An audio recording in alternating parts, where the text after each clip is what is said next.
Hello everyone. आज question पढ़ेंगे LR circuit. यानी एल होता है प्रेरकत्व, आर होता है प्रतिरोध, यानी एलआर परिपथ। यानी कौन सा क्वेश्चन पढ़ेंगे? एलआर परिपथ। यानी देखिए ऐसी परिपथ जिसमें प्रतिरोध और प्रेरकत्व दोनों हो। प्रतिरोध होता है, क्या होता है प्रतिरोध बेटा? आर। प्रतिरोध क्या होता है बेटा? आर। ठीक है। और प्रेरकत्व क्या होता है? एल। यानी जिसमें क्या क्या जुड़ा हो? एल और आर काय के साथ जोड़ा गया हो? एक प्रत्यावर्ती वोल्टेज स्रोत के साथ जोड़ा गया हो। ठीक है ना। देखिए इसका डायग्राम कैसे बनता है। जैसे मान लो एक प्रतिरोध आर है। प्रतिरोध क्या है बेटा? आर। देखिए टॉपिक को ध्यान से पढ़ना है।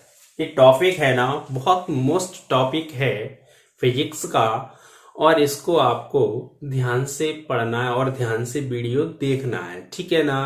आई होप आपको बिल्कुल सरल भाषा में ये समझाया जाएगा। ठीक है ना। और कोई दिक्कत हो तो आप, मेरा मोबाइल नंबर है उस पर भी कांटेक्ट कर सकते हैं। ठीक है ना। देखिए कौन सा परिपथ है? एलआर परिपथ। तो क्या करते हैं? एक प्रतिरोध, क्या करते हैं बेटा? एक प्रतिरोध आर, प्रतिरोध क्या लेते हैं? आर। और प्रेरकत्व एल। प्रेरकत्व क्या होता है? एल प्रेरकत्व होता है। ठीक है। एल, आर और एल एक प्रत्यावर्ती वोल्टेज स्रोत के साथ। प्रत्यावर्ती क्या होता है? वोल्टेज स्रोत। यानी प्रत्यावर्ती वोल्टेज स्रोत क्या होता है? V बराबर V0 साइन ओमेगा टी। यानी ये होता है AC। V equal to V0 sine omega T. यानी प्रत्यावर्ती वोल्टता का समीकरण होता है V equal to V0 sine omega T. देखिए प्रतिरोध R है और प्रेरकत्व क्या है? L है। और परिपथ में बहने वाली धारा मान ली I। और प्रतिरोध R के सिरों के बीच विभवांतर उत्पन्न होता है VL, और प्रेरकत्व L के सिरों के बीच विभवांतर होता है VL। ठीक है। अब यहां पे समझ लेना। देखिए इसकी भाषा क्या होती है। माना प्रेरकत्व L या प्रतिरोध R। ठीक है। माना प्रतिरोध R तथा प्रेरकत्व L को, प्रेरकत्व क्या है बेटा? L को एक प्रत्यावर्ती वोल्टेज स्रोत के साथ श्रेणी क्रम में जोड़ा गया है। ठीक है ना। कौन से क्रम में जोड़ते हैं? सीरीज क्रम में, यानी श्रेणी क्रम में। ठीक है। यानी प्रतिरोध R है और प्रेरकत्व क्या है? L है, को एक प्रत्यावर्ती वोल्टेज स्रोत यानी AC के साथ श्रेणी क्रम में जोड़ा गया है। यदि, अब देखिए क्या होता है, ये सब आपको अच्छे से समझना है। ठीक है। स्लो भाषा में, बिल्कुल स्लोली समझना है। ठीक है। जल्दी नहीं है, आराम से। जो भी वीडियो है वो आराम से देखिए और आराम से समझिए। ठीक है। क्या कह रहे हैं? आई होप आप समझ पा रहे होंगे। यानी प्रतिरोध R है। प्रतिरोध क्या है बेटा? R। और प्रेरकत्व क्या है? L। तो प्रतिरोध R, प्रेरकत्व L को एक प्रत्यावर्ती वोल्टेज स्रोत के साथ श्रेणी क्रम में जोड़ा गया, यानी इसी के साथ। ठीक है। V बराबर क्या होता है? V0 sine omega T. परिपथ में बहने वाली धारा क्या मान ली? I। अब देखिए इसमें क्या क्या ज्ञात करते हैं। नंबर एक, परिणामी वोल्टेज निकालते हैं। नंबर एक, परिणामी वोल्टेज समझ लो पहले, हैं वोल्टेज। नंबर दो, परिपथ की प्रतिबाधा, प्रतिबाधा। नंबर तीन, धारा व वोल्टेज के बीच कालांतर, धारा व वोल्टेज के बीच कालांतर। ठीक है। और नंबर चार होता है धारा। क्या ज्ञात करते हैं बेटा? धारा, यानी परिपथ में बहने वाली धारा। तीन चीज ज्ञात, चार चीज ज्ञात करते हैं। वैसे मुख्य तीन चीजें पूछी जाती है पेपर में। कितनी चीजें आती हैं? तीन। और ये एमपी बोर्ड के लिए मोस्ट क्वेश्चन है। एमपी बोर्ड के लिए, एमपी एमपी वालों के लिए बहुत मोस्ट है, एमपी बोर्ड के लिए, काय के लिए, एमपी बोर्ड के लिए बहुत ही मोस्ट क्वेश्चन है। ठीक है, कौन सा, आर एल आर परिपथ या आर एल परिपथ। ठीक है ना, इसमें चार चीजें ज्ञात करते हैं, एक परिणामी वोल्टेज, परिपथ की प्रतिबाधा, और क्या ज्ञात करते हैं, धारा व वोल्टेज के बीच कलांतर और धारा। ठीक है ना, इतनी चीजें ज्ञात करते हैं। अब देखिए इसकी भाषा क्या लिखते हैं बेटा, समझ लेना आप। माना प्रतिरोध आर, प्रतिरोध क्या है बेटा, आर, प्रतिरोध आर व प्रेरक कुंडली एल, प्रेरक कुंडली क्या है, एल को एक प्रत्यावर्ती वोल्टेज स्रोत के साथ श्रेणी क्रम में जोड़ा गया है। यदि किसी क्षण टी पर आरोपित प्रत्यावर्ती वोल्टेज को निम्न समीकरण द्वारा व्यक्त किया जाता है। अब प्रत्यावर्ती वोल्टता का समीकरण अपन जानते हैं, समीकरण क्या होता है बेटा, V इक्वल टू क्या होता है, V0 sin ओमेगा t, ये प्रत्यावर्ती वोल्टता का समीकरण होता है, इक्वेशन यानी फर्स्ट। ठीक है, ये काय का समीकरण है, प्रत्यावर्ती वोल्टता का। ठीक है, अब क्या करते हैं, अब देखिए यहां पे परिणामी वोल्टेज निकालते हैं। क्या निकालते हैं, नंबर एक परिणामी वोल्टेज, परिणामी वोल्टेज या विभवांतर कहें, एक ही चीज होती है। अब परिणामी वोल्टेज निकालते हैं तो देखिए, माना परिपथ में बहने वाली धारा क्या है, आई है। परिपथ में जो धारा प्रवाहित हो रही है वो बेटा क्या है, आई। आई धारा जैसे ही प्रवाहित करते हैं तो यहाँ पे कौन से भाई साहब आ जाएंगे, ओम भाई साहब आ जाते हैं। कौन से भाई साहब आ जाते हैं, ओम, यानी ओम का नियम यहाँ पे लागू होता है। यानी मान लिया, माना परिपथ में प्रवाहित होने वाली विद्युत धारा आई है। क्या मान ली बेटा, विद्युत धारा आई है। अब जैसे ही धारा प्रवाहित होगी, जैसे ही धारा को इसमें प्रवाहित करेंगे इसी वोल्टता से, तो क्या होगा, यहाँ पे विभवांतर उत्पन्न होगा। यानी जो वोल्टता है, जो वोल्टता हुआ है, खर्च कहां पे होगी, प्रतिरोध और प्रेरकत्व पे जाके। कहां पे खर्च होगी बेटा, प्रेरकत्व और प्रतिरोध पर जाके। ठीक है, अब क्या करते हैं, अब जैसे ही धारा प्रवाहित होती है तो प्रतिरोध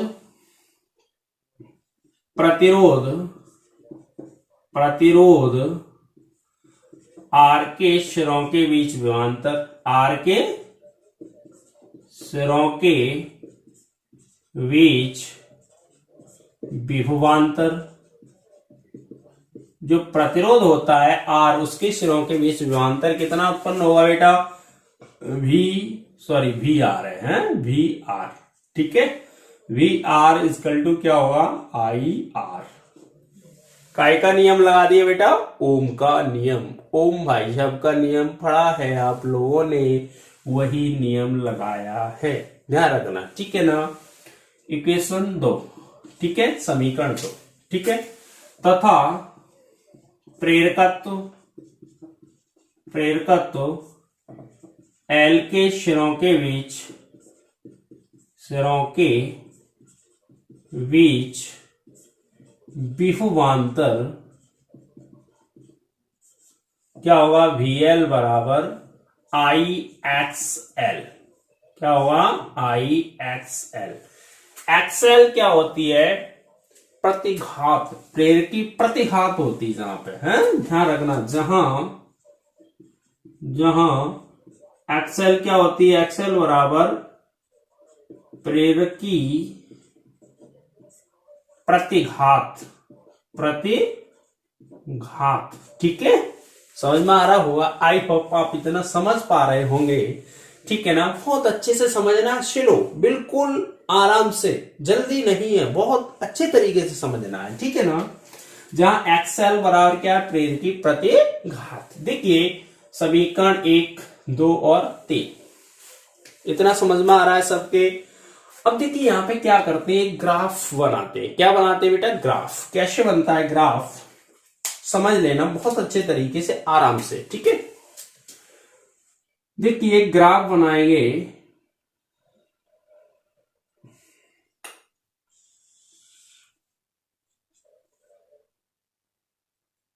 ये मान लिया बहने वाली धारा आई है, बहने वाली धारा क्या है बेटा, आई है, ठीक है। एक ग्राफ बनाते हैं, ठीक है ना। बहने वाली धारा आई मान ली, और ये विभवांतर भी और आई के बीच में ग्राफ बनाते हैं। यहाँ पे कौन होता है, फाई। क्या एंगल मान लेते हैं बेटा, फाई एंगल होता है। अब देखिए ग्राफ कैसे बनता है, आपको समझा देंगे बिल्कुल। वी आर, ये होगा वी एल, क्या होगा बेटा, वी एल, ठीक है। और इसके बीच में V और I या V R और V L के बीच में ये 90 डिग्री का एंगल होगा। कितने डिग्री का एंगल होगा, 90 डिग्री का, ठीक है। अब देखिए यहाँ पे भाषा कैसे लिखते हैं, विभवांतर वी आर, समझ लेना बहुत अच्छे तरीके से। विभवांतर वी आर और धारा I समान कला में है। विभवांतर वी आर है और धारा I है, समान कला में है।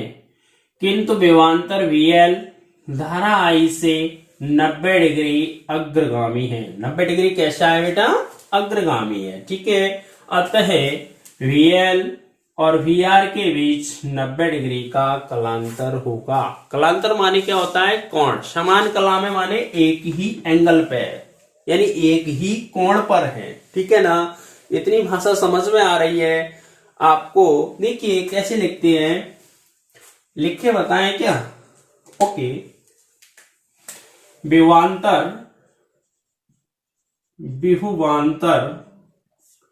VR व धारा I समान कला में,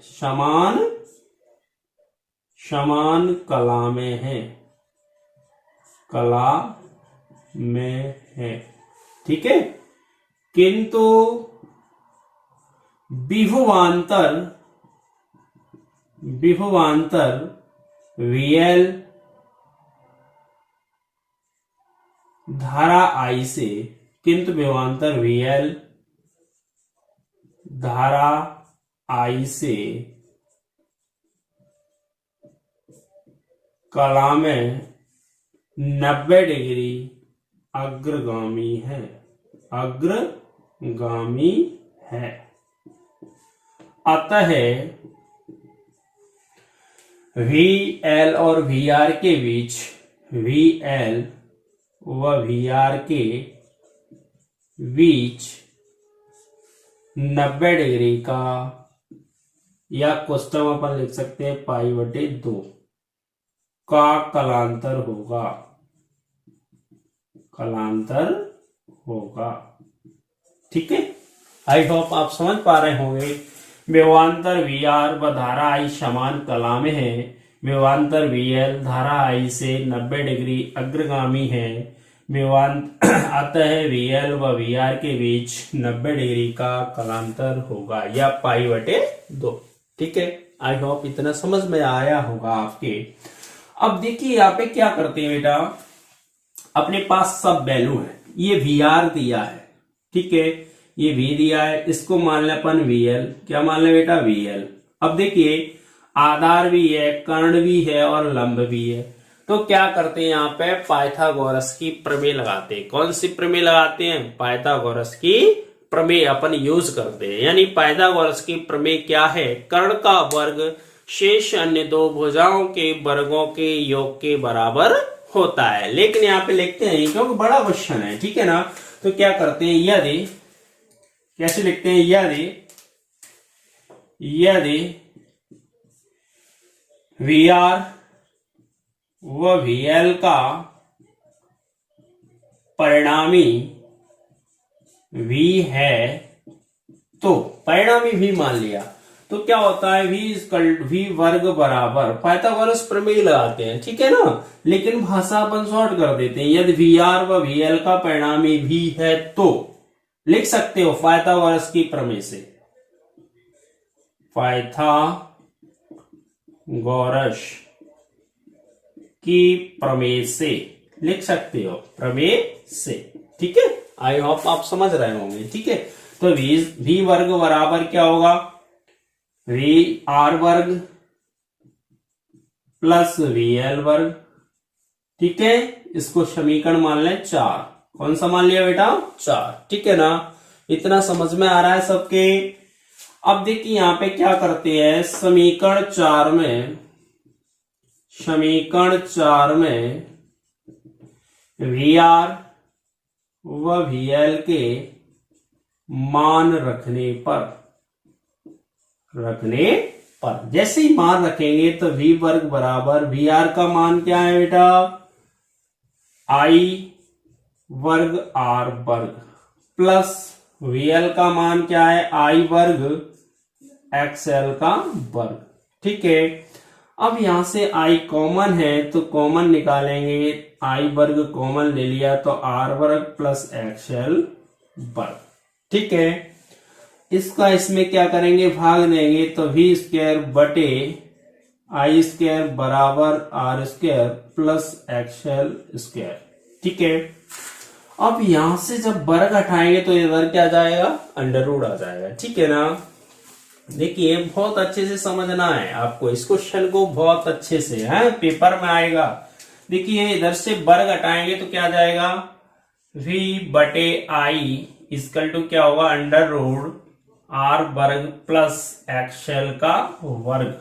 ठीक है, इसको इक्वेशन लिख देंगे कितनी बेटा, 5। कौन सी इक्वेशन, 5। ठीक है ना, आई होप इतना समझ में आ रहा है आपके। ओके, अब क्या करते हैं यहां पे, देखिए बहुत अच्छे से समझना है, मैं बहुत बार आपको बता चुका हूं, बहुत अच्छा क्वेश्चन है और ये पेपर में एक आता है। ठीक है, अब देखिए ओम का नियम फिर था, ओम का नियम क्या था, V बराबर I R। ठीक है, तो V बटे I बराबर क्या होता है, R, यही होता है ना। तो जो समीकरण 5 है उसकी तुलना कैसे करते हैं, ओम भाई साहब के नियम से, फिर ओम भाई साहब आ गए। ठीक है ना, तो समीकरण 5 की तुलना ओम के नियम से, ओम के नियम कोष्टक में लिख दो, V बटे I बराबर R से करें तो अंडर रूट R वर्ग प्लस XL का वर्ग इस परिपथ का प्रभावी प्रतिरोध होगा जिसे परिपथ की प्रतिबाधा कहते हैं। जिसे क्या बोलते हैं बेटा, जिसे परिपथ की प्रतिबाधा कहते हैं, प्रतिबाधा कहते हैं तथा जिसे Z से प्रदर्शित करते हैं।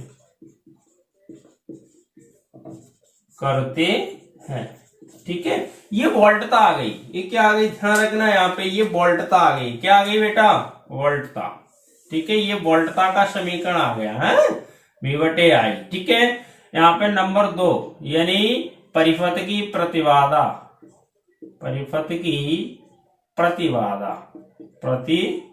ज्ञात करेंगे। ठीक है, तो ये Z से प्रदर्शित करते हैं, इस प्रकार क्या होगा, इस प्रकार आता है, इस प्रकार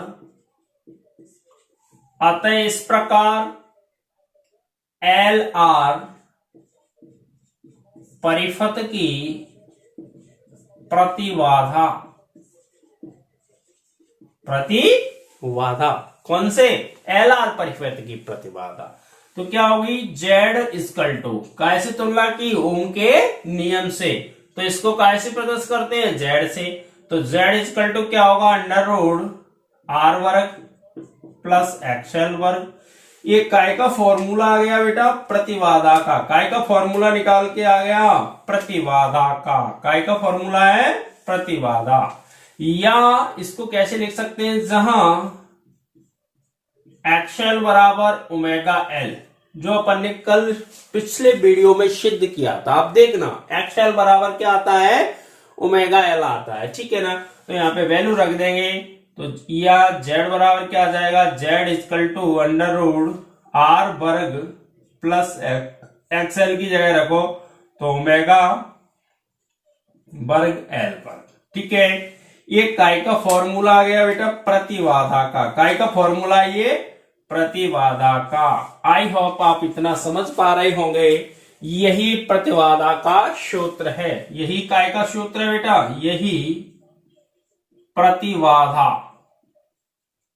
प्रतिबाधा का सूत्र है।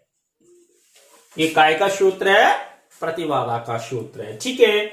अब निकालेंगे धारा व वोल्टेज के बीच कलांतर। क्या निकालेंगे बेटा, धारा व वोल्टेज के बीच कलांतर, ठीक है। नंबर 3, धारा व वोल्टेज के बीच कलांतर, ठीक है। धारा व वोल्टेज के बीच में कलांतर निकालते हैं, ठीक है ना। अब क्या करते हैं, यदि V और I के बीच में, V और I के बीच में, V और I ये रहा, यहां पे देखिए ग्राफ में बहुत मस्त है ये ग्राफ। V और I के बीच में कलांतर क्या है बेटा, फाई। कलांतर माने कोण, एंगल, ठीक है। यदि V व I के बीच कलांतर फाई है तो, ठीक है। कलांतर जैसे ही फाई आता है तो यहां पे क्या करते हैं, टेन फाई। क्या करेंगे बेटा, टेन फाई इक्वल टू क्या आता है, टेन थीटा इक्वल टू अपन जानते हैं लंब बटे आधार। क्या होता है, लंब बटे आधार, ठीक है। अब देखिए यहाँ पे लंब क्या है, VL, आधार क्या है, VR। तो क्या करते हैं, टेन फाई इक्वल टू लंब क्या है यहाँ पे, VL, और आधार क्या है, VR, ठीक है। अब यहाँ पे देखिए VL और VR का मान है अपने पास, VR और VL का मान यहाँ पे पुट कर देंगे, ठीक है ना। आई होप इतना समझ पा रहे हैं आप। तो टेन फाई इक्वल टू क्या करेंगे बेटा, VL का मान क्या है, IXL, और VR का मान क्या है, IR। I से I कैंसिल, तो टेन फाई इक्वल टू क्या होगा, XL बटे R, ठीक है। अब क्या करना है, अगर इतना आपके समझ में आ रहा है तो स्क्रीनशॉट ले लें, ठीक है ना। इसको रफ करेंगे, फिर दोबारा से यहां से स्टार्ट करेंगे, okay. Tan phi equal to क्या आया था, XL बटे R, यही आया ना। अब अपन जानते हैं जहां XL इक्वल टू क्या होता है बेटा, XL इक्वल टू होता है ओमेगा L। तो यहां पे मान रख देंगे, तो टेन फाई इक्वल टू क्या होगा, ओमेगा L बटे R। अब फाई का मान निकालना है, यानी कलांतर निकालना है, तो फाई इक्वल टू क्या होगा, टेन इनवर्स ओमेगा L बटे R, ठीक है। ये कोण आ गया, क्या आ गया, कोण, यानी एंगल निकाल लिया। क्या निकाल लिया बेटा, एंगल, यानी फाई का मान निकाल लिया। काय का मान निकाल लिया बेटा, फाई का मान, यानी कोण निकाल लिया, यानी कलांतर। क्या निकाल लिया बेटा, कलांतर निकाल लिया। अब क्या निकालेंगे, बहने वाली धारा। क्या निकालेंगे बेटा, बहने वाली धारा। धारा क्या होती है, धारा अपन जानते हैं। क्या निकालेंगे, नंबर 4, धारा का मान निकालेंगे। काय का मान निकालेंगे, धारा का। बहुत सिंपल है। धारा क्या होती है, धारा, ठीक है। धारा निकालते हैं तो अपन ने एक ओम भाई साहब का नियम पढ़ा है, तो I0 बराबर क्या होता है V0 बटे Z, यानी I बराबर होता है V बटे R, यही होता है ना। ठीक है, बहने वाली धारा निकालनी है तो अपन जानते हैं I इक्वल टू क्या होता है I0 sine omega T minus five. ठीक है, बहने वाली धारा का समीकरण क्या होता है बेटा, I equal to I0 sine omega T minus के फाइव होता है। ठीक है, जहां अपन जानते हैं जहां पे क्या होता है, जहां फाइव इक्वल टू क्या होता है बेटा, जहां फाइव इक्वल टू क्या आता है, जहां फाइव इक्वल टू निकाला था टेन इनवर्स ओमेगा एल बटे आर। ठीक है, अब क्या निकालते हैं I0 का मान, तो I0 बराबर क्या होता है V0 बटे Z। ठीक है, तो I0 बराबर V0, Z का मान है अपने पास, यहाँ पे पुट कर दो तो क्या जाएगा अंडर रूट R वर्ग ओमेगा L वर्ग ओमेगा वर्ग और L वर्ग। ठीक है, ये बहने वाली धारा का मान आ जाता है। ठीक है, सब यहाँ पे पुट कर देते हैं। ओके, आई होप आप समझ पा रहे होंगे ये कौन सा सर्किट था, एसी परिपथ जिसमें प्रतिरोध और प्रेरकत्व हो, यानी एलआर सर्किट। कौन सा सर्किट था, एलआर। अगर आपको ये हमारा वीडियो अच्छा लगता है तो अभी तक आप हमारे चैनल को सब्सक्राइब नहीं किया है तो चैनल को सब्सक्राइब करें। क्या करना है, सब्सक्राइब और बेल आइकन दबाएं। ठीक है, जिससे आपको नया नोटिफिकेशन यानी नया वीडियो प्राप्त हो सके। और ज्यादा से ज्यादा अपने दोस्तों में शेयर करें, लाइक करें। Okay, thank you.